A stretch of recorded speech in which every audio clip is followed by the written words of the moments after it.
What's going on, everyone? This is Jonathan with Cinco Squad, episode 67. With me are my brothers, Mike A, Trey Day, and Grandpa J. Actually, J may pay today, not Grandpa J today. What's going on, fellas? How you doing this evening? Super. Great. Ready to roll. Amazing. Guys, don't be so excited at once. Don't worry. Super. Yeah, we're doing okay. No, I'm ready to talk some. How are you guys doing today? Fun. Super. Excited. I'm just fucking with you. That has to be the intro. That has to be the intro. Well, fellas, 67.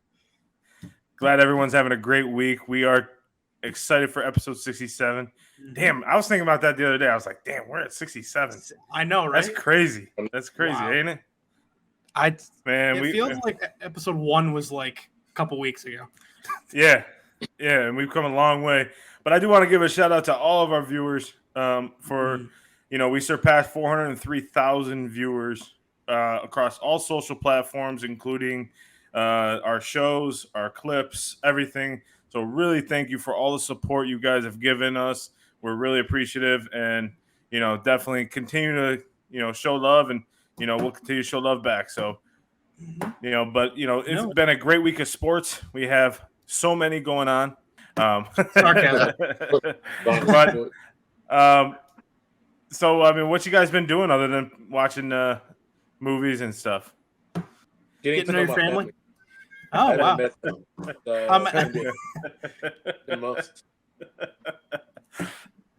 Did you find that you have this thing called a mom too? Do you have one of those? I discovered that recently. Yeah, very nice ladies, those moms.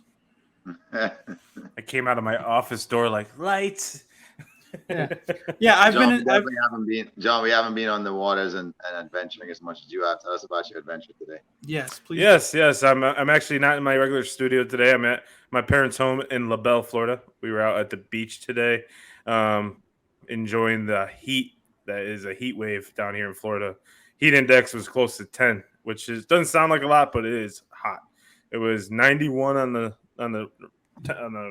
temperature scale and probably 107 heat index. So it was hot. Went on the jet skis, got just chilled by the beach.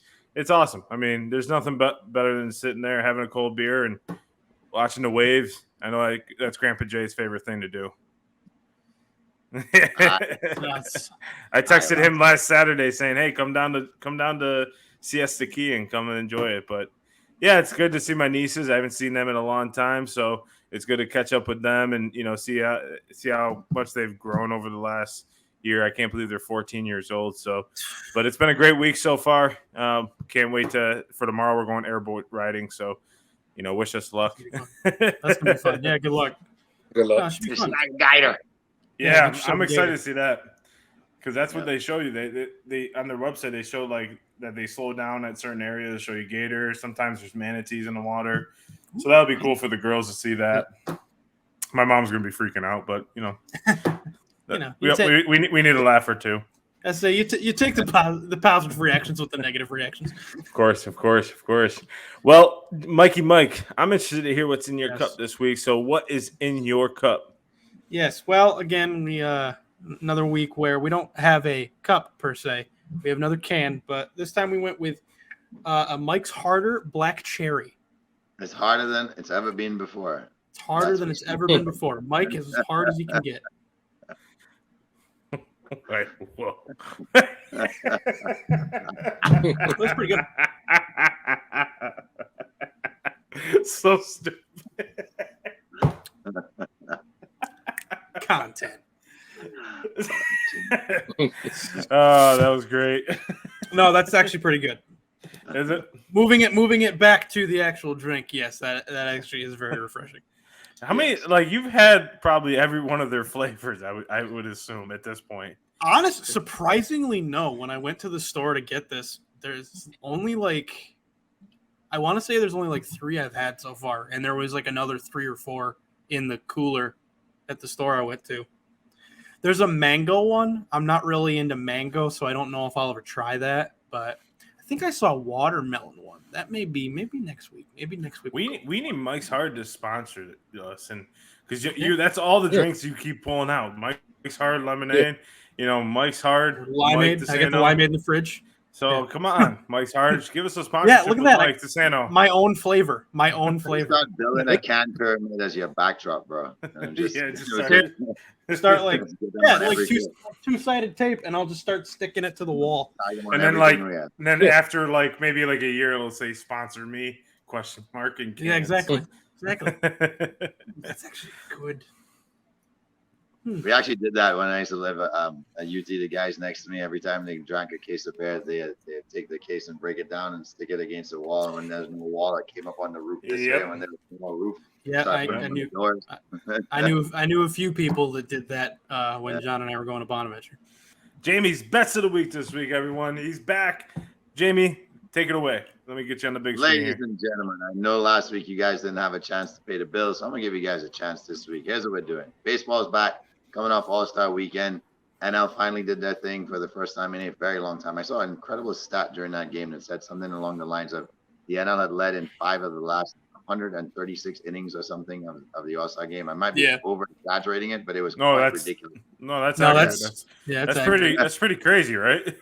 Yeah, that's nuts to think of where it's being swayed for so long. So congrats to the NL. But since we're talking baseball here, we're going to keep it on the diamond. And the Braves are going to just keep rolling coming out of All-Star break. They got Charlie Morton on the mound going against the White Sox. He's won his last 4 starts, including beating the red-hot Reds. So I think he'll win his 5th straight at home against the White Sox this Friday. So take the Braves on Friday.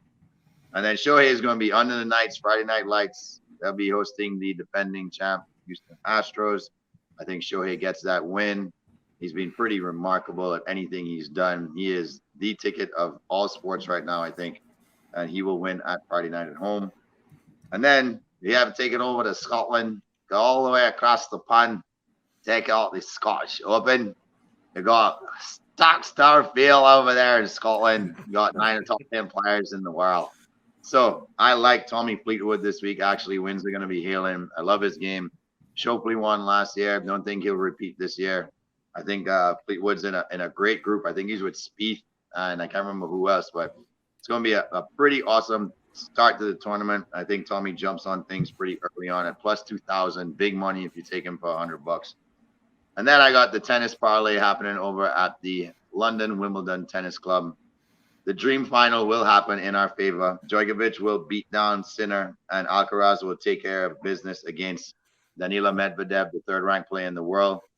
Setting up that dream final for us that we didn't get at the French with Djokovic and Alcaraz playing each other in the finals. So I'm excited to watch that come Sunday. Hopefully I get the opportunity to do that because I'll be at a swimming all weekend. But I think we're going to have that dream final matchup. It's almost like the inevitable when you knew that Fed and Nadal would end up playing each other at these Grand Slams until Djokovic started throwing a wrench in that wheel. Kind of seeing that these two men are going to be dominating tennis, at least for this year. So we got the Braves at home. We got Shohei Ohtani on the mound. Take the Angels at home as well. If you want a long shot, bet that on itself. Take Tommy Fleetwood to win the Scottish Open at plus 2,000. And then parlay, if you're not willing to go all 5 in, parlay Djokovic and Alcaraz. That's about the 2 biggest gimmies in sports this week to make it through their semifinal matchups, to have that dream matchup in the final in Wimbledon. And that, ladies and gentlemen, is how you pay the rent. Take to the bank. Back with Jamie's bets of the week, everyone. So make sure you lock those in and let us know if you win. So we can you can help support Cinco Squad and Mike's Hard Lemonade. Yeah. Become my personal sponsor. Well, by the way, the Powerball rolled over at about 600 million, so you guys should be playing the Powerball this week. Oh yeah, that's why my dad might be rolling up into 700 million actually. It's up to 7. It's like 725, I think. Dollar in a dream. So, well, fellas, I mean, with the All-Star game here this past yesterday, actually, that we're shooting this. It was pretty interesting. I mean, it's something that I've watched every single year. Mm-hmm. I don't know if you guys do. I watch the baseball All-Star game. I don't know, religiously every single year. It's like home run derby. Ever since I was a kid playing in, Double A or whatever, we were playing, and I always run home and everything like that. So, what did you guys think about the All-Star game? What were your thoughts on it? Any thoughts on that yesterday or the home run derby? There was an All-Star game? No, I'm just kidding. I'm just kidding. Bye, Trey. No, I No, don't it really. was- I used to really, really like heavily watch and be invested, but to be honest, I'm not invested in it like I was growing up.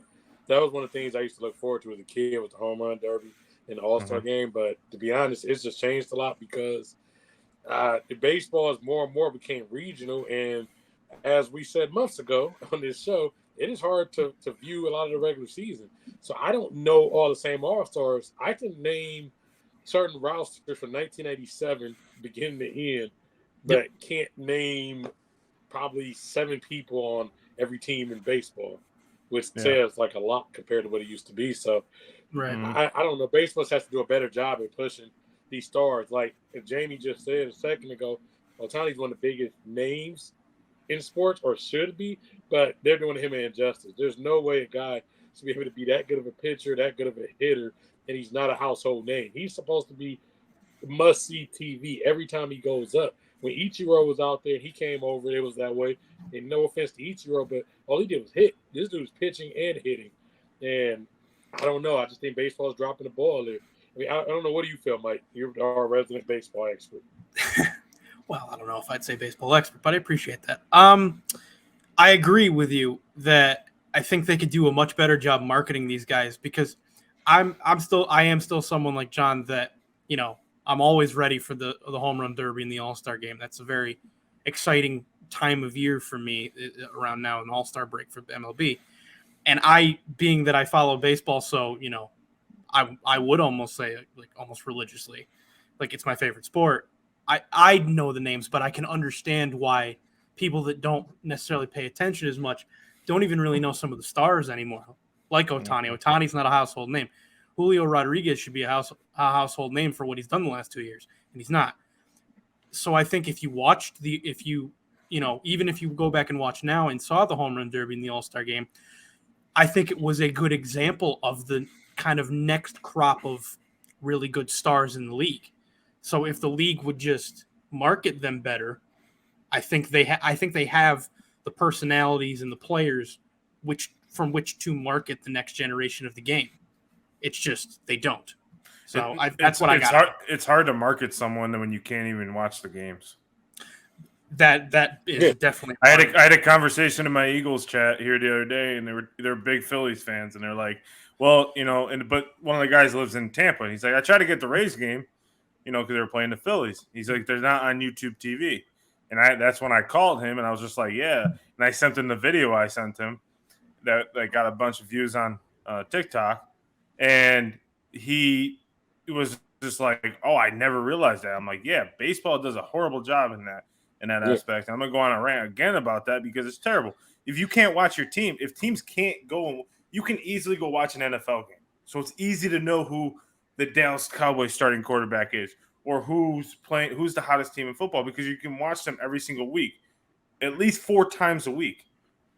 You can at least get NHL game because now ESPN is getting games, TNT, TBS, NBA's on TNT every Monday, every day it seems like during the season. So you're easily getting the games.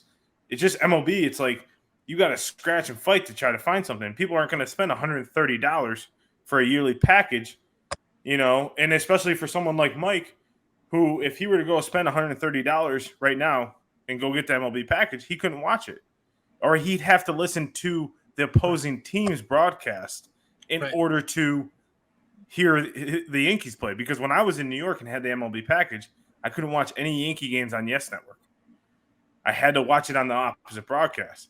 Now, for me, like, it doesn't bother me, but for someone that maybe likes Michael K's opinion or doesn't want to hear the other team's broadcast or just, continue to talk about the other team, it gets annoying after a while. So I think MLB has to do a better job of marketing itself and get back into a play where like football is and like the rest of the sports are. And then you will be able to market your players better. The reason why people Shohei Ohtani is not at the top of the list is because people aren't talking, because people can't see him play as often unless you buy cable package, unless you buy the MLB package. And that's the other thing. You can't even buy, like, the MLB package, you have to buy in order to watch these games. So it's just a trickle down effect that if you can't watch these games, like Trey, like you used to watch all the Indians/Guardians games all the time, or at least most of the games, but now you can't. You're not going to sit there and spend an extra 60. You can't. I Now. literally You used to. watch. You used to be able to, but now you can't. But now you can, and now you're not like gonna go spend the money on that because, it's only $60, but you already missed 3 months of the season. So at this point, you're just like, but I'll wait for the playoffs. It still blacks out a lot of games, even if you have the MLB package. It still blacks out if you're at home. So regional blackouts. Because I'm here in Cleveland, I would be blacked out, so I still cannot watch them. So the MLB package only does me good for watching the Dodgers as a fan of the Dodgers and the Guardians. So I don't really have any rooting interest in the Guardians as of now because I live in Cleveland. That's how I watch Dodgers games. Because so it goes back to my point about what I said about Mike then. The same thing with Mike. If he were to buy the MLB package right now as a Yankee fan, it would do him injustice because he would never be able to see any of the, if for me it does. I've been able to watch the last month and a half of games, thank God because of it. But Jay, what do you think? Because I know you're not a huge baseball fan, but like not being a huge baseball fan, this doesn't help it anymore of you wanting to get into it with the Tampa Bay Rays, right? I mean, at least Randy almost stole the show. He had a good show in this weekend, so that was good for Rays baseball and good for his, his status as a pretty much a perennial all-star in the game right now. Right. But we kind of feed off all you guys. I think with the other sports, we know what the identity of players are. I think that lacks in baseball. Like for instance, Josh Allen with the big arm, Tyreek Hill faster than a cheetah, Allen Iverson with the crossover. Like certain players had identities, and in the All-Star game, Vince Carter, big dunker. So you expect to see that identity of the player come out on the court, and the game feeds that, so you could see that skill set, and everybody gets what they want. I think in baseball, it's hard for that to happen because the best hitter or best pitcher can go out and have a terrible All-Star game and almost look like a chump at the All-Star game because they're getting hit on or they're striking out because they're just swinging for the fences. Mm-hmm. So whereas in the other sports, it kind of is back off so we can show off their identity and talent. In baseball, they're really playing. Like, it's the most competitive All-Star game that there is. So you don't get that individual status shining in that moment like you would in the other games, even though in the other games in sports, it's completely watered down. As we see in football, it doesn't even exist anymore to have a game. So now they're going to flag football. So, I feel like baseball will not be able to solve this problem. Ohtani's stuck in the West Coast bias market of East Coast, not really ever getting to watch him play that often, unless it's a Saturday afternoon game or if he's playing over on this coast. And so people aren't just going to stay up to watch it on the East Coast, and that's the majority of your market. Right. So baseball has to figure a couple of things out. I think the easiest way for them to figure that out, just like how the NFL went to like a Nickelodeon kids-friendly broadcast and really started to like make the game fun, they have to appeal to a new fan base. You have to capture the new fan base. You have to try. My nephews love it because they play a lot of baseball. They naturally want to watch baseball because they're big time into it.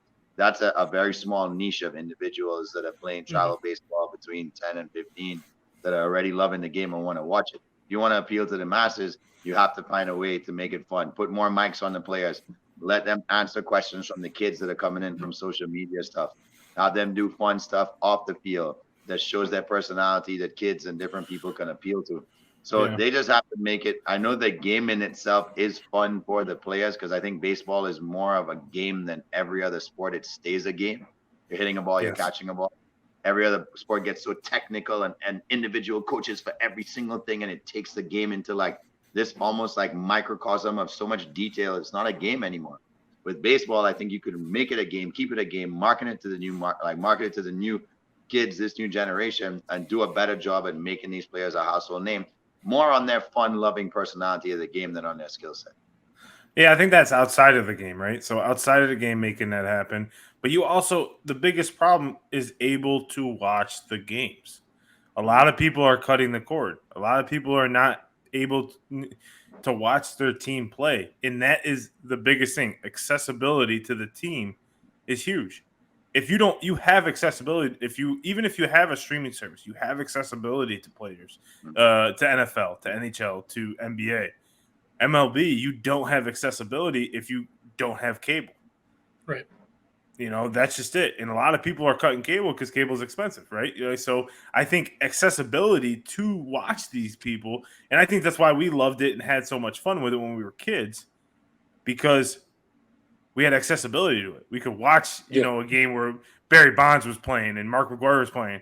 Like, you could watch. And not to mention, Trey, to your point about Ichiro, and this is the last thing I'll say about this, but to Ichiro, he was playing probably one of the best eras in baseball in the sense of household names. So for him to be a household name and then to mark a player like that with the likes of Jeter, A-Rod, Bonds, Griffey, all these guys, that's a pretty tough. That's saying a lot, right?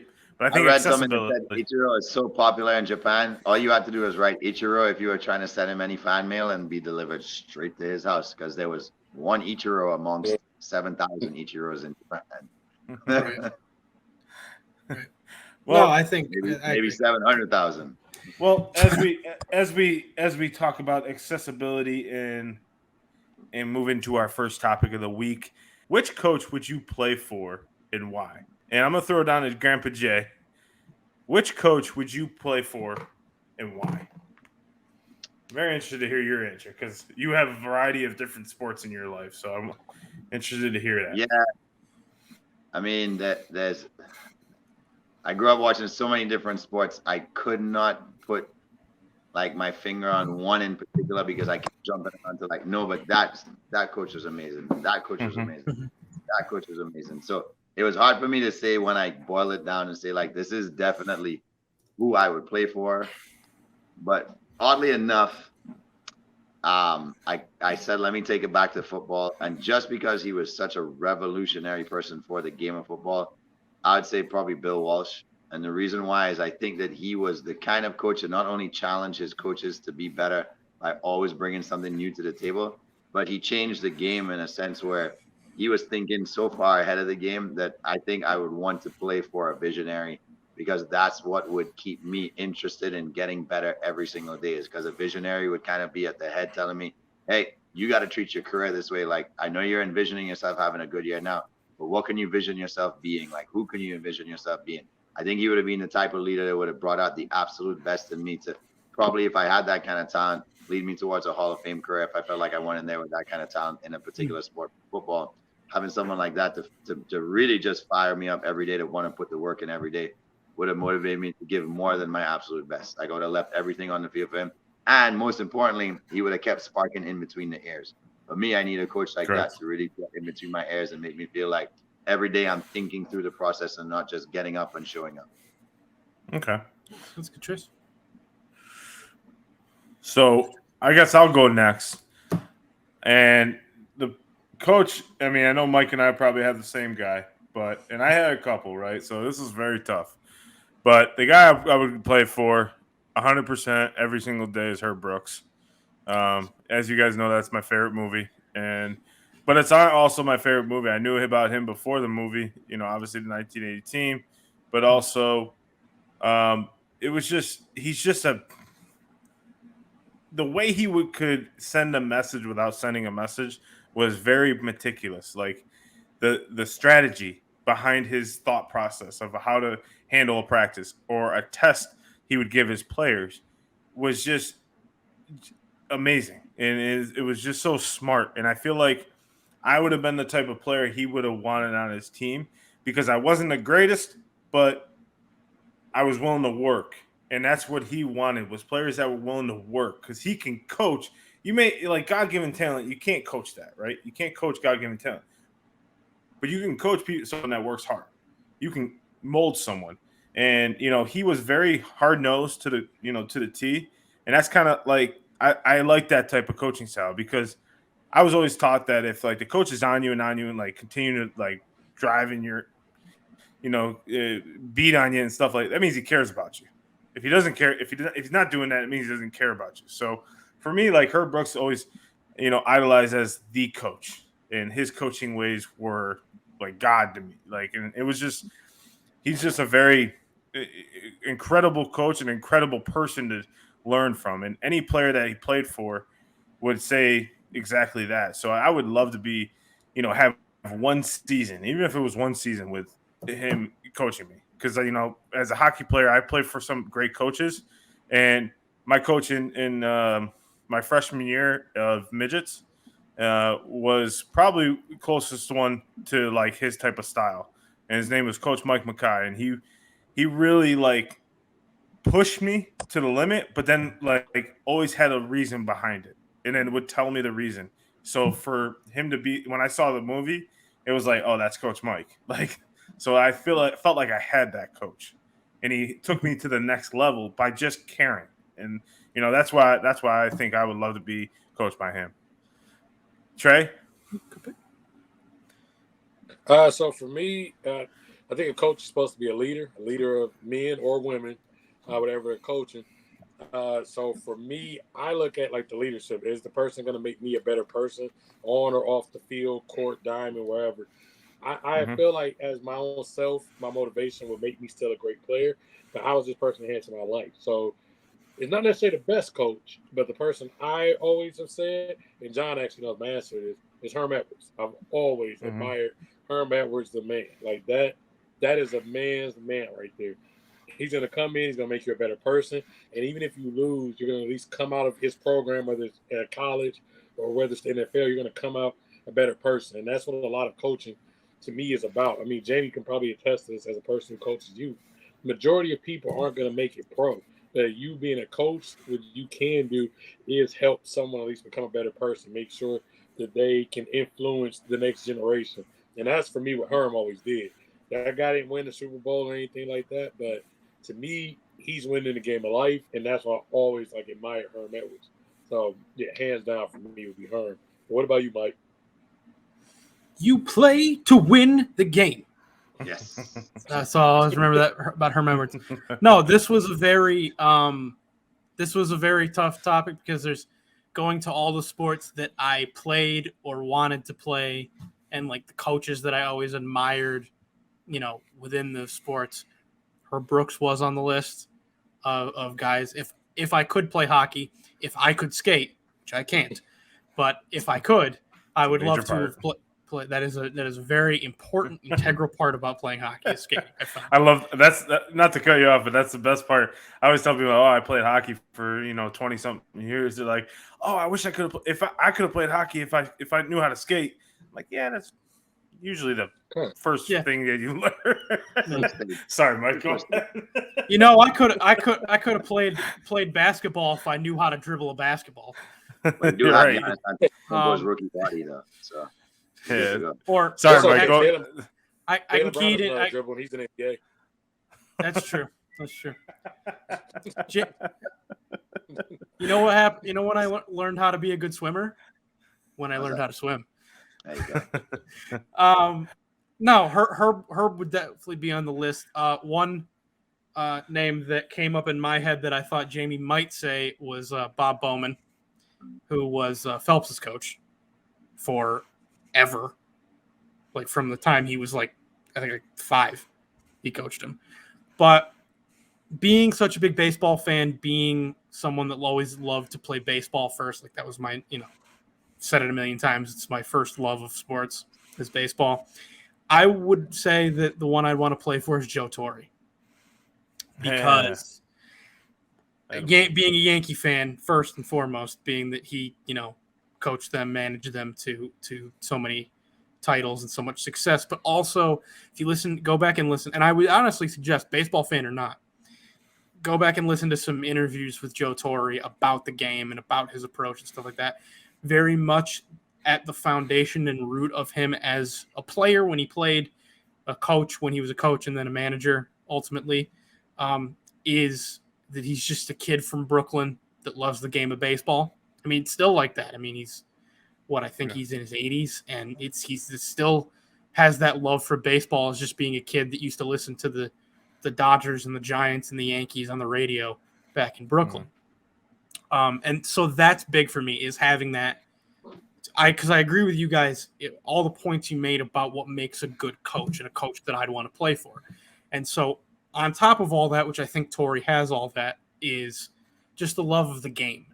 And baseball is so much about loving the game. Because like you said earlier, Jay, it's a game. For I agree, more than any of the other major sports, it's still a game. It always stays a game. And so we've heard a lot of guys that play other sports because, they're good at it. Baseball is one of those that it's such a long season and such a grinding travel schedule, and you're around the team way more than your family, which is true about most sports now. But there has to be some amount of love for what you're doing, and so that always got me and he's the last. Torrey is the last, I think, bastion of older school managers that will just let guys play their game. And as much as I like, stats and can see the benefit in analytics in today's game and the way it's kind of progressed, I still don't like, completely relying on it. And I just like letting guys play their game. And so I feel like for me, he would just let me play my game and be the best help me be the best version of me as a player. So yeah, that's why I picked him. Mike, funny enough, I felt Bob Bowen was not on my list. Like I boiled it down to about 4 coaches from different sports. It's actually a guy named Dr. Sam Freeze. Okay. Sam Freeze was like a rebel amongst coaches. Like his way and style of coaching sort of made everybody scratch their heads like, what in the hell does this guy think he's doing? For instance, like he would take his kids when he was at LSU to meet at Florida at the US Open. And some of those kids were 20, 21, and he would have them, they would drink beer, after the session at nighttime. He would have them playing ultimate frisbee or basketball between the heats and finals, while every coach is like, you got to go home and rest and get out of here. I mean, his kids would be wrestling each other. He would treat each individual athlete as their own. He brought all the rogues in that people want and kind of mentored them and almost like counseled them into like bringing out the best in who they were as individuals. He has some great stories. He has a couple of great books that I read. I really tried to, tailor his style. I met him when I went to the Olympics. He was an inspiring person. After 5 minutes of speaking to him, his concept was hammer down. And what I learned from hammer down is that if you don't know what hammer down means, go grab a friggin' nail and hammer it into a piece of wood, or try to gently nail it in, and you realize what hammer down means. It means you got to put some damn oomph into what you're doing if you want the result. And so that simple concept really helped shift my ways as a coach early on to instill with the young kids and even the teenage kids I worked with. Like, if you want to be good at this, like, I'm going to make it super simple for you. Adopt the philosophy of Kaizen, which is try to improve every day, and hammer down when I say hammer down. And if you could do those things, we're going to keep this real simple and we're going to find a way. So, he was number 2 for me. The only reason I went with Walsh is being at the 49ers with my first team, seeing the way they played the game so different. He changed the whole game of football to make it more fun. For me, it's like I want to be around someone who is that much of a revolutionary for the entire, for the entire sport. I feel Sam Priest did that. He was just such a rebel that nobody adopted his ways. He was just out on his own, way out in left field. And that's what I really liked about it. So, yeah, I think all 4 coaches, I mean, pretty much, epitomize that type of, hammer down type mentality. I think they all, I mean, they weren't going to let you slack. I mean, that's just not going to happen. I mean, Joe Torre didn't win 4 out of the 7 World Series they went to for no reason. They didn't, Herb Brooks didn't win a 1980 U.S. Olympic medal. Herm Edwards didn't groom, NFL players year after year after year, college and professionally NFL players. I mean, even when you get to the NFL, it doesn't mean you're an NFL player, right? So he had guys that and same with Bill Walsh. I mean, so I think that's the biggest thing to take away. If any kids are listening or watching, is like, if you're willing to put the work in, stop looking at the kid that is, has the natural talent, because that is a small percentage of that sport. The kids that are going to make it to the next level are the ones that are going to put the work in, bust your ass, and just do everything you can to, continue to move forward and have that positive mindset. I mean, there's a quote, and I can't remember how it's said, but it's like, hard work beats natural talent, something like when natural talent runs out or something like that. But I think that's the biggest thing when I think of these coaches. And like to Trey's point about Herm Edwards, I mean, when he was let go from Arizona State, there was nothing but love poured out from all the players. I loved playing for Coach Herm. But at the end of the day, it's a business. They didn't win much. Yeah. So they had to make a decision, right? So at the end of the day, I love talking about this type of topic, because I think coaches, molded, all of us kind of to where we're at today and our work ethic And that's something that I think sports has done for us as well, is molded us into a work ethic that can be used outside of the sport and in a workforce and everything, and just with families and everything like that. So definitely some great coaches there. Jamie, I'm interested to hear. I'm like, because your dad coached you, correct? Yeah. How was that? I love my dad coaching me up until I got to the age where we could not be around each other anymore. Yeah, because I started to get my own idea of the sport, and I was super stubborn. But having him as somebody young enough to mentor me, the real deal was him just giving me the freedom to be at the pool and just stay in the water if I wanted. I think he realized from his early days of coaching that there's not one way to skin the cat, and the most important thing is to make sure the athlete loves the environment. And since I love the water, for him it was like I never have to force this kid to be here. So it's just a matter of, can I get him interested early enough? So he would bring me with him, and to the point where I was like, can I hop in? And he was like, sure. And then once I started to really love it, I stayed afterwards and practiced with the young group, and I got to really kind of pick off of what the older swimmers are doing, because I was just like this little guppy fish in the water with my goggles on, just staring at the water, them going by like, oh, I can do that, I can do that. And then they'll just call me and say, come here, you little rat. And I'd go over to the lanes and then be like, all right, we're going to teach you this today. So I just had the benefit, I thought, of having like 20 coaches, because all the seniors treated me like their little brother, right? So I was lucky enough to be around somebody like that who really fostered that sort of learning. Because I have a lot of coaches that would be like, get out of here, like your practice is done, leave the kids alone. Don't disturb them. They need to focus. He was completely opposite. And they embraced me as well. So I thought, like, having that may have been the luckiest thing for me as a young athlete, to have that openness and that environment of learning. Yeah, I mean, I had the same thing. I mean, there got to a point, at one point, my dad was just like, good luck with your other coaches. Yeah. And that's when I kind of went from him to Coach Mackay. And like Coach Mackay was like, coached at a college level, did that type of thing. But it was like me and my dad were butting heads. And it got to a point, it was like, I loved every moment of being coached by my dad, but it was a time where it was like, okay, it's time for you to go to high school. It's time for you to go play, your travel league, like, and whatnot. And I'm going to still coach, but like, that type of thing. So I get on that point. Yeah, not you. Right? I think he was done too. I think he was like, oh, yeah, thank God. This miserable bastard. Trey, do you have any coaches that you idolized growing up, in the sense of like high school or anything like that, like when that you love playing for? Because I know you play some high football. To be honest with you, that's part of why I picked Herm Edwards, because he was everything my high school coach was not. Actually, we actually had a lot of us had beef with high school coach. To be honest with you, we were one of the top ranked teams in the state of Ohio, but a lot of us just, in the end, we were clashing with the guy. I don't know if anybody's ever seen the movie Varsity Blues, but he was a lot of the character John Voight plays. Really? And that was, I mean, I'm talking like people's scholarships being threatened and people playing with concussions, these type of things. That was the type of high school coaching experience I had. Now, we had some great players. We ended in a divorce. He actually went on to coach one of our rivals. I won't name the player, but we played a certain NFL player who was very known, and he went on to coach him. We kicked their ass every year. But but I would say, I guess, more so our middle school coach. He was the one who probably, and you can ask most of us, we actually liked him better, because he literally, I felt like, cared more about us as a man. So there was we had a star running back. He ended up going to play Division I football.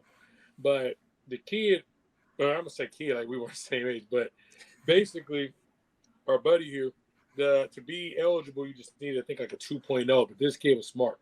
He was at least a 3.0 type student. This coach held him to a higher accountability. So when he came in and his grades weren't right, he was willing to bench a player and lose a game to basically send a message. We once had a game where we start off where he puts him on the bench because his grades were not at 3.0 level. Backup running back comes in, fumbles the ball 3 times in a row. Every time he fumbled, he looked at that player and said, this is your fault because you aren't being accountable. And that same player, just knowing him later, went on to actually go play Big East football and actually played 4 years and had a scholarship. And we talked about it. He appreciated that guy did that to him. And that, to me, is part of what being a coach is. It ain't just about wins and losses, not especially when you coaching youth. I didn't play pro, so I can't go that far. But when you coaching youth, It needs to be more about actually coaching these players up, being accountable, making sure they become the best men and women they can be. Don't just put an X and O's, because in the long run, you're going to be alone with a bunch of guys hating you and looking at you crazy, because that's how a lot of us looked at our high school coach. It didn't matter if we were going to states. Most of us couldn't stand that dude in the end. And that mentality right there is more or less not that, do well in school, right? It's that this is a team, and your accountability, regardless of what happens off the field, you're accountable for your actions. So whether it's, let's say you can do a fight outside of school, those type of things, and you get suspended, that affects your team. Yep. Those type of things affect your team, so like accountability. I love when coaches do that type of thing, because I think does send a message to the rest of the team. Because if we're going to bench the star player and risk a loss, man, football is a tough sport too. Because like, you don't play a lot of games in high school. You play like 8 max. High school football games are not long, so every game counts. Just like it does in college. We lost that game, and we never lost again. And everybody had the best grades of the season, or probably all of us, because we all knew if he can get benched, then all of us can get it. And that made none of us, we weren't getting in trouble. All of us were staying out the streets, like all of that. So I commend him as a coach and as a man for being that way. But what about you, Mike? Who you got up there? Like, who's your favorite like coach that growing up that you say like, damn, I could always put a mind to him, like when I think about coaches? Yeah, so I was blessed in the sense that, as I think a lot of us are, that I had a lot of good coaches. I had a lot of good coaches that really, throughout my different sports as I grew up, really helped me with not only sports but life. But the one that always kind of keys in for me is a guy by the name of Steve Woodworth. We called him Woody. He was my first swim coach in high school. And for context behind it, I had never when I signed up on my birthday, freshman year of high school. So this is 2-3 weeks before the season started. And I had never competitively swam in my life. I liked swimming, recreationally, ocean, lake, pool, all that kind of stuff. But I was never part of a swim club. I never, took lessons, never did anything like that. But I wanted to try it. And what really, I think really makes him the one that stands out in my mind is that he, in all of my struggles, he never gave up on me, ever. So when I started, I didn't know how to go off a block, so I started out of the gutter. My right knee would be on the deck, my left foot would be in the gutter, and I would just make the thing lean in, and until I was comfortable with and he didn't rush me, but he pushed me in the sense of like, I want you to try the block. All right, it didn't. God damn it. Yeah, no, didn't really push me, but he pushed me mentally and right. No, I know. Mentally and emotionally to, okay, it's time. About halfway through my freshman year. All right, I think you're ready for the block. And I was like, you think so? And he's like, yes. So, but we had a lot of those interactions, and he was only my coach. He ended up retiring after my sophomore year. So he was only my coach for 2 years. But the foundation within swimming, which is a very underrated transition to make in sports if you've never done it. Because you can know how to swim, but it's a whole different level of knowing how to swim. Right. Is competitively swimming, even at a high school level. But by the time he was done with me, by the time he retired, I was going off the block. I knew exactly how to do my flip turns were good. I knew when to breathe. I knew all the timing. I knew how to move my legs. I knew how to move my arms. Like I knew positioning, how to finish a race to get the best, to get that extra, 10th of a second on your time, things like that. And so I think that's the coach that really set me up in a sport that I wasn't familiar with to be, going back to what we said before about all those coaches, the best version of myself I could be within that sport and the best version of myself I could be as a person. He really helped me become it's high school, so it's very formative years of your life where you're trying to find yourself. And he really encouraged me to just be myself. And yeah, I'm not gonna be the best person on the team. We already got a guy that's going to states, but that doesn't matter because especially in an individualized kind of sport like swimming, just beat you every day. Beat yourself. Mhm. If you get your best time, it doesn't matter if you came in last in that race. You beat yourself. And so, you're constantly getting better. So I can't thank him enough for that because it was a big part of my life. Well, I think Only it's the matters biggest if your name is Ricky Bube. Yeah. Well, I think you think about it. I mean, that's like life too. Like, I mean, you think about it, like everyone's so much worried about everybody else, and it's like Right. just worry about yourself. Get 1% better for yourself every day, and like that's all that Right. matters. Like, who cares? Like, no one's Right. like keeping score. So I think that's great.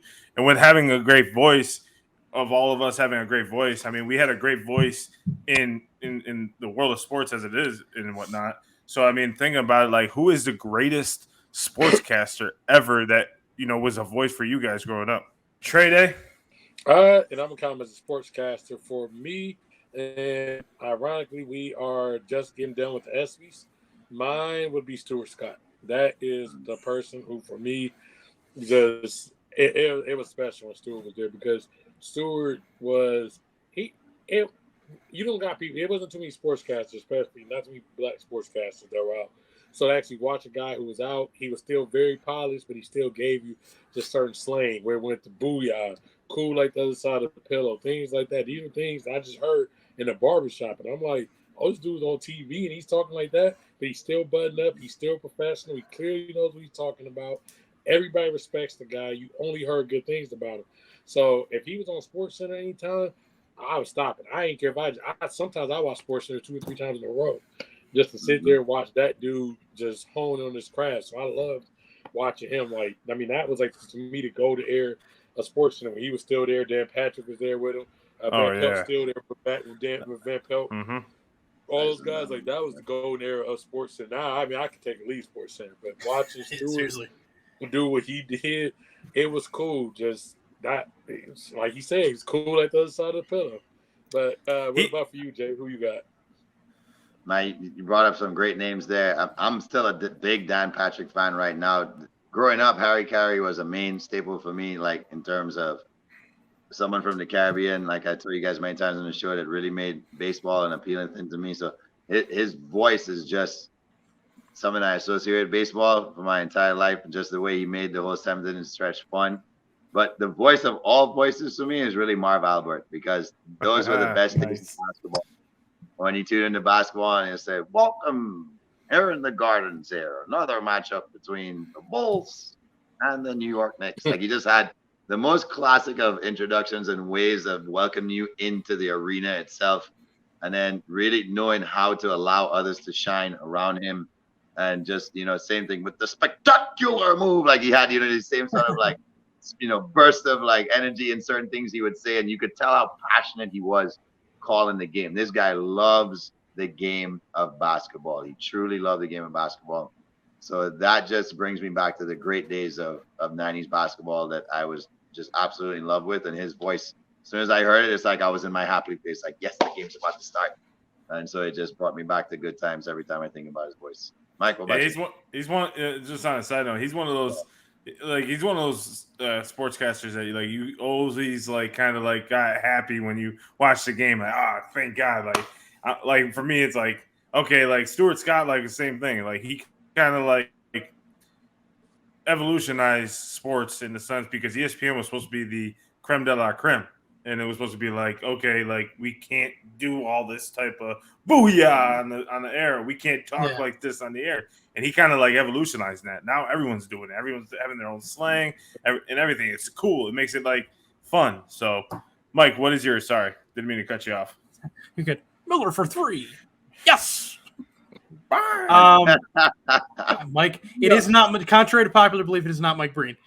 I know. Well, and Mike Breen's great. I got this for no reason. Oh, yeah. You can say it. Bang! For me, growing up, the one that's really always stuck out to me and is one of my favorites is, and I don't know how well known he is amongst you guys. Sam Rosen, who is specifically the Rangers play-by-play guy on MSG. Now, because obviously being in the region and stuff, you get a lot of the team broadcasters. The Yankees, it's kind of weird because the Yankees, being that it's radio was baseball's such a popular thing on radio as well. It's kind of the Yankees' voice, quote unquote, depending on how you really think about it, is kind of split between Michael Kay and John Sterling, depending on who you like listening to more or what you grew up listening to more, whether it be on radio or TV. Sam Rosen really stands out to me because as a big Rangers fan, it's my second favorite sport and my second favorite team amongst my favorites. It's always been Sam. It's always been Sam. He's gone through a few different broadcast partners, namely John Davidson and Joe Micheletti, but it's the voice of the Rangers has always been Sam. And I can't even do an impression of him. He's got such a unique voice that's, full of energy. And that was big for me as a kid, was hearing and feeling the energy of him when he called a hockey game. And he's one of those sportscasters, again, a more old school sportscaster that understood and currently I say understood, he's not still calling. He's still the Rangers voice on MSG. He has always seemed to understand where his, I don't want to say limitations, but where the barrier between him being the play-by-play guy and the color guy lies, in that he knows a lot about hockey and the history of hockey and the guys on the team and all that, but he doesn't let that cause him to overpower the broadcast. He lets his color guys be color guys and color in the game with facts and stats and names and crayons and markers and those smelling markers we all had in art class. So that's always kind of been big to me, is he embodies not only a great voice from my childhood, but embodies what it means to be a play-by-play guy. So that's big. Gotcha. What about you, John? Well, I was throwing it around here for a few hours, just trying to figure out who. I grew up with a lot, right? You had a ton, but I can always go back to my childhood and when, I didn't have cable in my room, so I always had to listen to Yankee games on my headphones, and then after I watched the ESPN cast, and it was always the same guy every single week, every single day, every single night. I listened to his show, and then he'd have his show afterwards, and that was Dan Patrick. I always listened to Dan Patrick, and that was probably one of my favorite sportscasters. I mean, growing up, I used to go to sleep with him in my ear, and then my mom's like, "You're gonna choke yourself with the headphones. Cut it out." I gotta listen to his show. So I have to go Dan Patrick. He kind of started, especially with Stuart Scott. You always hear that in the ESPN radio, the the theme song for ESPN, and then you hear Dan Patrick come on, or then of course you hear Stuart Scott come, right after him with his booyah and everything like that. So for him, I would always say Dan Patrick, because I grew up with him, and it was always great to hear his learn sports from him, and he was kind of like Stuart Scott, where he kind of evolutionized sports and made it his own way in that aspect. So always Dan Patrick. I mean, even his show today. Did you ever read not have his book? You like it? No, I did not. I do miss listening to him, and I used to listen to him all the time. Obviously, when he left ESPN, it was tough, but he's always a guy that's always fun to listen to his take, because now he's even more. From what I've heard, he's even more raw on his show. He's just he's not controlled by the mothership, which he says all the time. He goes, "Well, I used to work for the mothership." Things like this were very crucial. I actually couldn't say this, but now I can. Keith Olbermann's the same way. Yeah, Keith Olbermann, but he's a big time into politics now, isn't he? Yeah, he is. He took that route, but well, he went sports, politics, back to sports. He went back, got booted from sports, and then went back. Now he's back in politics, and you know, when he was talking about like some crazy shit about Jeter and stuff, and he's like, "Oh, Jeter's not a Hall of Famer. He's not a first ballot. He's not even like top 10 Yankees greats." Like, I was just like, bro, like, and this is But a that four non-biased core fan, have been like, so successful in the field of broadcasting, like Rich Eisen being the other four, because he went on to kind of Rich like Eisen, win the NFL Network yes, for us. Yeah. yes. Yeah. And Rich Yeah, Eisen's show, I mean, his show is really good right now. And like, there's a lot of young talent that's really good. Like, I really enjoy Scott Van Pelt. He has a show where he does golf too. I like hearing Scott Van Pelt, talk about his golf game and stuff like that. Another one I had down. I mean, the one that's I think I would love to hear him in a side show, like his own show, is Kirk Herbstreit. He has such a good football take, and he keeps it. He keeps it kind of like, especially when he's calling Ohio State games, he's not so much biased. And Trey and I talk about this all the time, that he's not like biased all the way. You know what I mean? So, and it's nice to hear that. It's nice to hear that, different camaraderie with him. And he's very intelligent football wise. He's very intelligent. He's one of those broadcasters that is a phenomenal broadcaster, but you can kind of sit back every once in a while when he has when he gives his really good takes and go, man, why aren't you coaching? I know. Because like he's saying stuff that the coaches aren't saying that make more sense than what the coaches are saying. I can give you one reason why he's not, because ESPN's paying him too freaking much money. I was gonna say it's got to be the money, but I got one for. And and the only way he gets fired is if he does something stupid. That's the only way if he does something stupid. Right. As long as he keeps it clean, ESPN's like, hey, here's your check. Amazon now too. Huh? Amazon pays now too. Remember, he does the Thursday games now. Oh, that's right. Yeah, he get paid. So I mean, he's smart though. He's smart in that aspect because of all the layoffs ESPN's doing. He probably saw that in the mirror. He's like, I gotta have something on the side just in case. And get some NFL takes. They're not dropping anybody from their game day crew. That is their premier show. They're not dropping anybody. Correct. That's why they brought Pat McAfee over. Pat McAfee, they added, and I think I love listening to Pat McAfee. I mean, he's raw and he's like kind of cutthroat, but like I love his energy. Like he brings a lot of energy. Everyone's like, oh, he's too energetic. It's like, you want the guy to just say the Braves won 6-4 tonight, and we're going to the top 10 plays. Just read the like I like his animation. Like I like when he was doing the national championship game. I think his part of the camera like reels, like when you know how they do the different ESPN boxes. I think his was like the most viewed. Yeah. I think so. I think it was, so. Yeah. So I mean, he's really. I mean, that game was a blowout, but I mean. But it was still one of the most viewed. Yeah, it made it fun. That's all sports is, having fun with it. Yeah. That's why when people try to politicalize sports in the sense of like you have to do it this way, you have to do it this way. Like no, like let it be free, let it be fun. That's why like we have like guys like Deion Sanders, and you have guys like Eli Manning who kind of just are straight shooter, Peyton Manning who are straight shooters, like those type of guys like who aren't really flashy. Sorry, I had to go from the flashiest to the dullest person in the NFL. Fun fact about the dullest, though, for a very long time, Eli Manning was in the top 8 of athletes' earnings globally. Globally, he was a top 8 earnings athlete, and that's amazing to think of somebody who had no personality playing. That is amazing.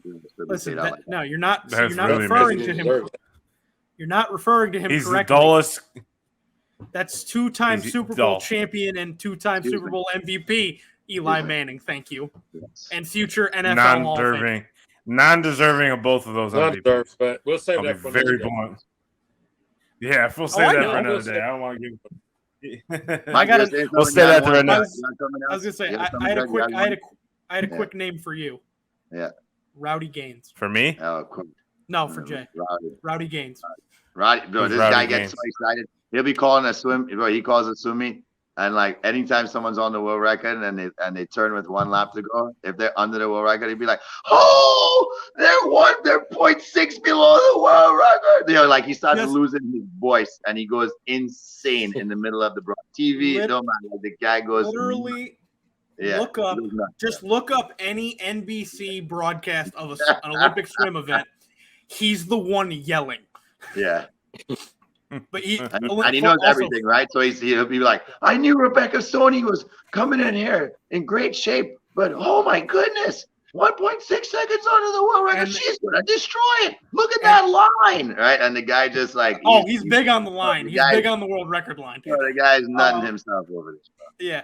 And when he thinks you can't do it, he really thinks you can't do it. Like namely the Jason Lezak one. He's like, I just don't think he's gonna be able to make up this ground. Oh my God, he's doing it. Yeah. I can tell you right now, one sportscaster that like last night when I was listening to the Fox postgame show and the pregame show with Derek Jeter, A-Rod, Big Papi, and I forget the host's name, but Kevin Burkhardt. Those three are just an odd pairing, and I don't think Fox is going to. It's an odd feeling because you feel. Yeah, I mean, like for me, like this, it just doesn't make sense to me. It really doesn't, because like Jeter just seems like he's so annoyed by A-Rod every damn show, and Papi and A-Rod and Derek Jeter have a good relationship, but it's like Big Papi just give it up, bro. Like, okay, you guys beat us in 04. Enough. Like every show, it's like he does something at 04. It's like, dude, it's bad enough you guys beat us. Like, stop. He didn't know his own teammate for 15 years. It was almost 20 years ago. What? He also didn't know his own teammates for about 15 years. Yeah. What did he just Dustin call you? Dustin, why'd he call you that? And he was like about to fight. He was about to call you. He's about to fight someone. He was about to fight someone. And he's like, dude, relax. Like, that's my fucking name. Because that's my fucking name, dude. Like, what the hell? Like, that was the best like story. I'm like, that sounds like a Big Papi moment.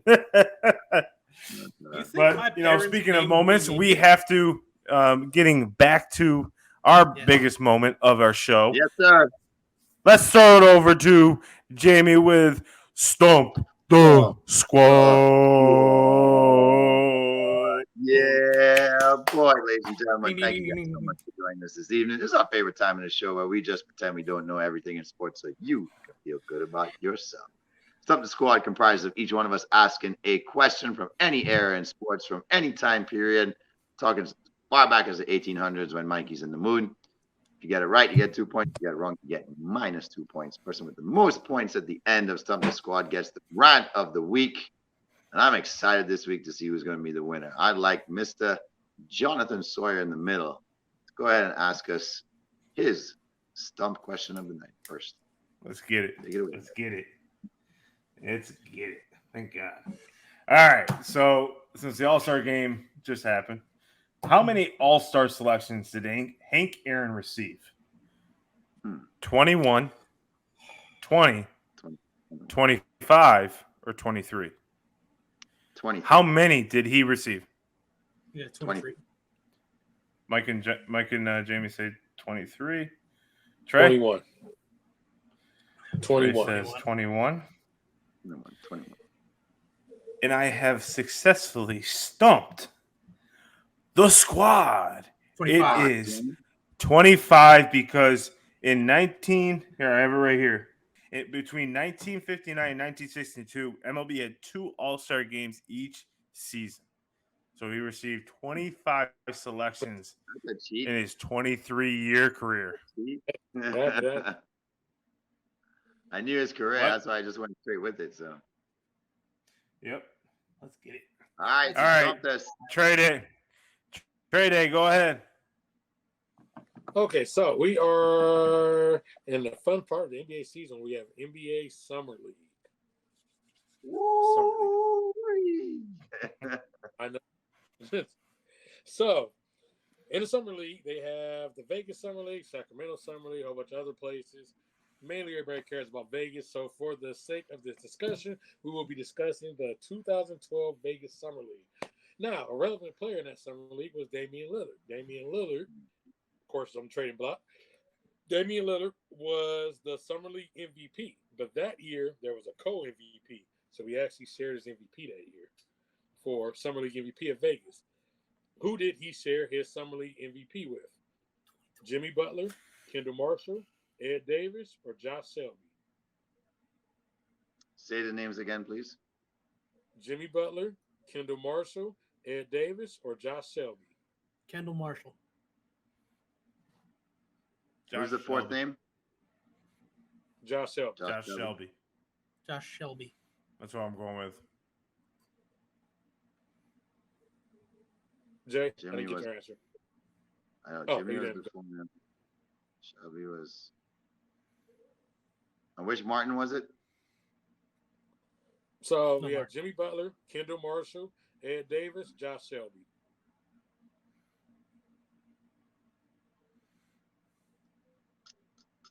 Shelby sounds right, because he did kind of come on strong. Yeah, I'll go with Shelby as well. So Okay, so one Ed today- Davis and 2 I know Butler's Okay, better. so what do we have? We have Mike. Marshall. You had Kendall Kendall Marshall. Marshall. Jay, Shelby. your final answer? Shelby? Yeah. John? Shelby. Shelby. Okay, so today I have successfully stumped Mike. Mhm. Oh, The answer is Josh Shelby. But as a side note, Jimmy Butler did play the same summer league as him. Yeah. I know Jamie said it was he's early. a year ahead though. He's a year Yeah, ahead Jimmy of played Dave. summer league multiple years. Okay, I got you. You can be in the summer league in 5 years. Sophomore. You can be a fifth-year summer league if you're like a borderline guy. Kawhi was also in that summer league also with him. Interesting. Yeah, so and Kendall Marshall was in summer league like 4 years. But he Okay. did ball out 1 year. That's what he balled out. So yeah. I had to that's go. it. I had to go with my Tar Heels. No, Kendall Marshall didn't did know. ball, but that was the 1 year he didn't ball out in summer league. He played I like really thought he might end up being like a good role player somewhere. a lot of people did, unfortunately. Well, that's most guys on North Carolina. So Of course. But Mike, what do you got for us today? okay. So on the topic of coaches, I just need you guys to tell me something simple. Which college football coach has the least amount of career wins of the following? Bo Schembechler, Mac Brown, Steve Spurrier, or Jim Tressel? Least career wins. What were our Oh, choices that's a again? tough one. Bo Schembechler, Mac Brown, Steve Spurrier, or Jim Tressel? Jim Tressel. It says Jim Tressel. I have a technical question. What? Does only Division I count in this? Look at the list.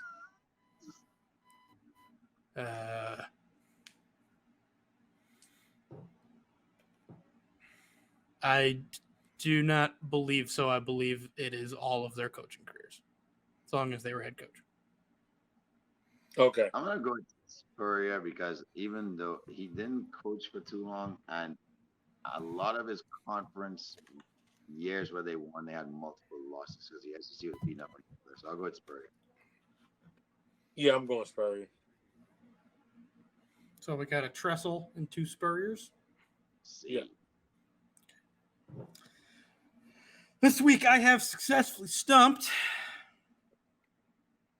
John. Yeah, Steve Spurrier by 1 one over over Jim Tressel. Tressa. Yep, Spurrier Well, at that's because 228. Youngstown State swings everything in Tressel. If you take out Youngstown State, Tressel is that mean wins because he Right. only coached Ohio State for it wasn't that long of a period. Yeah, Spurrier at 228. Tressel has 229. Yeah, so he definitely count Youngstown State. He didn't coach enough games at Ohio State to have 229. Mac All right, Brown, so as a side note, Mac Brown surprisingly absolutely dominates that list. at yeah, he's still 274. coaching. Well, he's still coaching. Yeah. That's why I knew he was at the He didn't top. coach, right? I knew That's that. I eliminated immediately because he's still freaking coaching. Yeah, guess that Mike's dude's done. coach. Yes. He's falling asleep. All right, we got Jamie at 2, me at 0, Trey at 0, and Mike at -4. So it looks like Mike's out of it. and it's up to Jamie or Trey and myself to get it right, and Jamie to get it wrong, however you want to put it. Yeah, Jamie but can't. Jamie, you have to get your question wrong. I'm locked in it too. So, gentlemen, we will conclude this week's Stump the Squad by going back to the famous tennis grounds of Wimbledon. Lawn tennis, as they like to say. Mhm. And the great Roger Federer got his kudos by being invited to the Royal Box or Royal Suite and an amazing reception once he walked in. But he got many amazing receptions for his many times winning the tournament. Can you tell me specifically, though, how many Wimbledon tournaments did the great Roger Federer win in his career? Let's keep in mind that he did have the record for the most majors ever won prior to Nadal passing him a couple of years ago, not Djokovic, which sat at 20. So did Federer end his career with 7, 8, 9, or 11 Wimbledon singles titles? 8. Can you say that again? I'm sorry. The numbers. How many single titles did Roger Federer end his career with? 7, 8, 9, or 11? 9.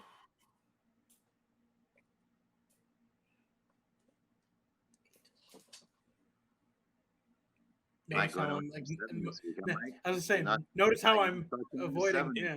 8. Final answer, John, is 8. Mike, 8. Trey. 9. I have successfully stumped the guy we call Mr. Cinco. John and Mike, you are right. It was 8 career singles titles. And we have a tiebreaker. Woo! Between Jamie and myself. Okay. All right, Mikey's I got got the Mikey's got the tiebreaker question. So Jamie and Trey, you can play along if you want. Yeah, you can. Consolation prize. So, Participation trophy.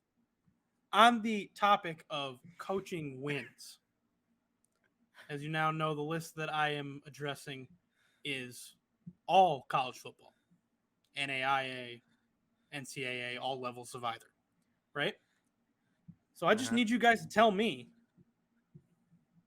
how many coaches in college football history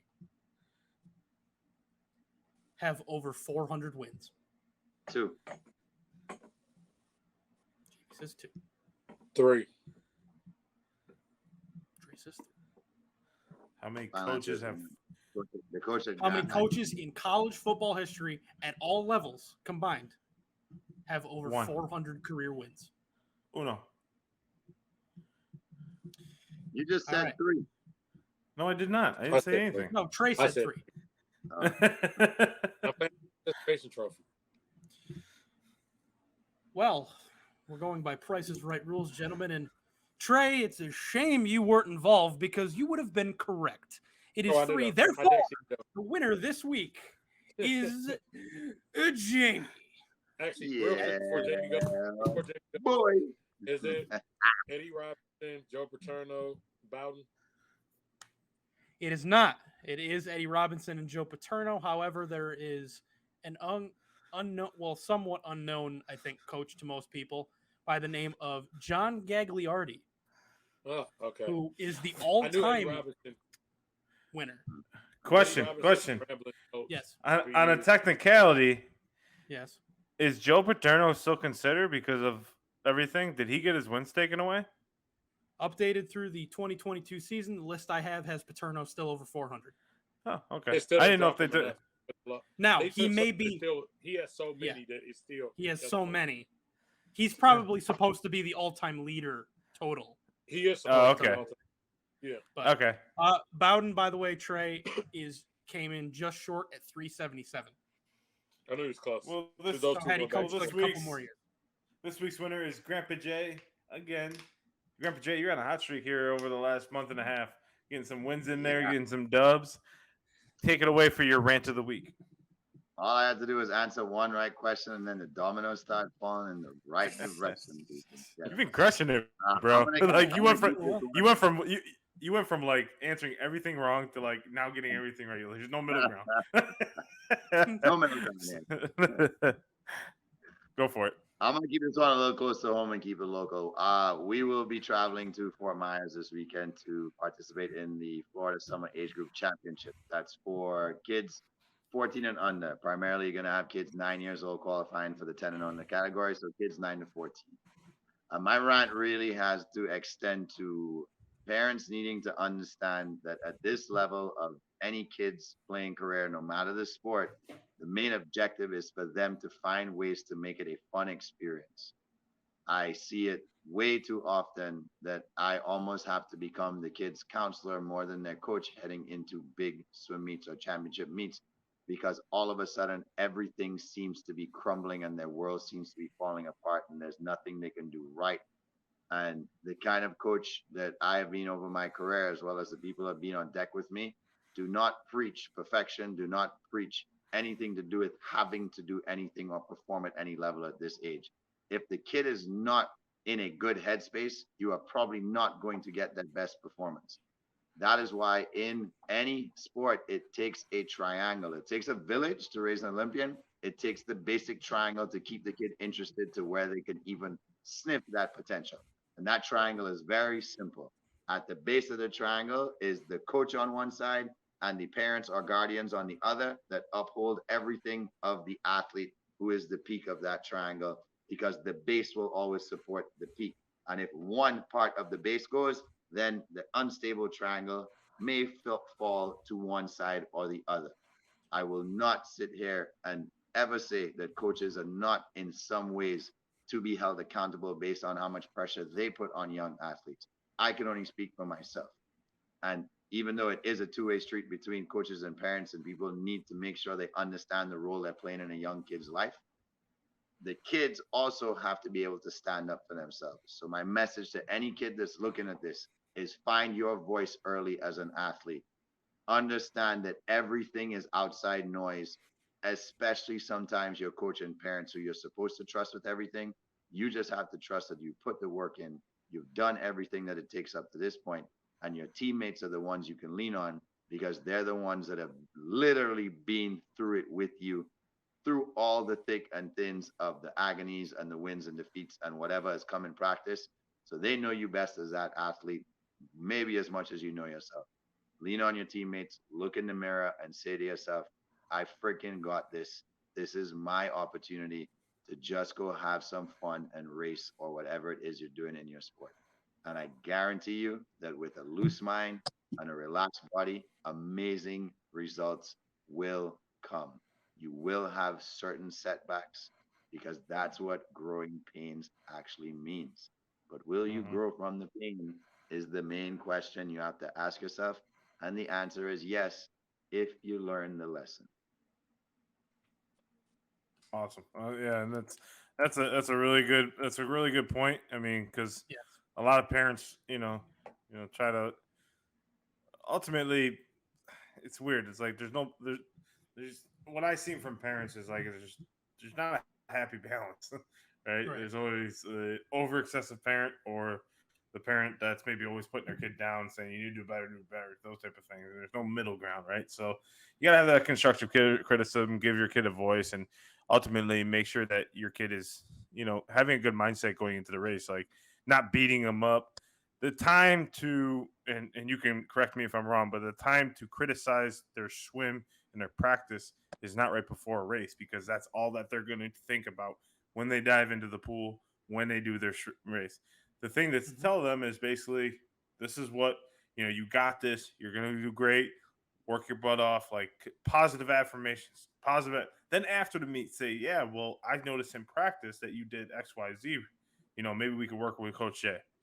Those type of things I think are huge for kids and building self-confidence. And then ultimately after the race saying, look, I noticed that in practice, but I didn't want to say anything before the race because, that's not the time to say it. So, but it's also teaching them, like, I need to think about it. I need to maybe watch more film on myself, and that's the biggest thing. So great rant of the week, Jay, and good luck to your team. You're in Fort Myers and, I'm in Fort Myers. So, if you want to shoot your boy a text, I'm around. So Yeah, we can link up tomorrow. But I'll shout you in the afternoon. yeah, give me a call. I'll be around. So any final thoughts, gentlemen? Wimbledon finals. You guys are gonna see an epic finals this weekend, even if you're not a tennis fan. Yeah, and we got the return of baseball, the most exciting time for baseball. Got NBA Summer League. Everyone tune in. We're gonna have it's gonna be a great weekend of sports. And good luck to all the kids playing sports this weekend. And Jamie's team, we're wishing you best of luck from Cinco Squad. Tune in next week for episode 68. We got a lot of great topics. And let us know who your favorite sportscaster and which coach you would play for. So comment below. We'll see you guys here next week. Cinco Squad out.